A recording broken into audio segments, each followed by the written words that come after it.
Hello friends, this is Karthik here right now from Leh. Guys, இன்னைக்கு நம்ம எங்க right பண்ணிட்டு இருக்கோம்னா டுவர்ட்ஸ் கர்த்தூலா கிட்டத்தட்ட 18000 அடிங்க. Guys, யோசிச்சு பாருங்க, அந்த வியூ ஃபர்ஸ்ட் பாருங்க, ஆல்மோஸ்ட் வேற ஒரு உலகத்துல இருக்கும்னு நினைக்கிறேன். அந்த வியூ மட்டுமே பாருங்க, எவ்வளவு பியூட்டிஃபுல்லா இருக்குது. And it's not highest only, most dangerous.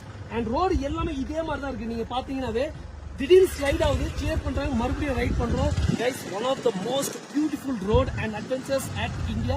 இந்தியாவில் இவ்வளோ பியூட்டிஃபுல்லான ரோடு இருக்கான்னு ரொம்ப ரொம்ப ரொம்ப ஆச்சரியமா இருக்கு. கைஸ், லைஃப்ல இந்த மாதிரி இடத்த வந்துட்டு ஒன்ஸாவது அட்வென்ச்சர் பண்ணி பார்க்கணும். சப்போஸ் பைக் எடுத்தவங்க we have lots of persons coming by van. இது பாருங்க எவ்வளோ என்ஜாய் பண்ணிக்கிறோம். அந்த வியூ வந்து பாருங்க, ஆல்மோஸ்ட் இந்த ஹிமாலயஸ் கிட்ட வந்து பாருங்க எவ்வளோ பியூட்டிஃபுல்லாக. கைஸ், ஒரே ஒரு விஷயம் தான், மூச்சு விடுறதா கொஞ்சம் டஃப்பா இருக்குது. பசங்க எல்லாம் டேப்லெட்ஸ் எடுத்துருக்கோம். I think we are enjoying the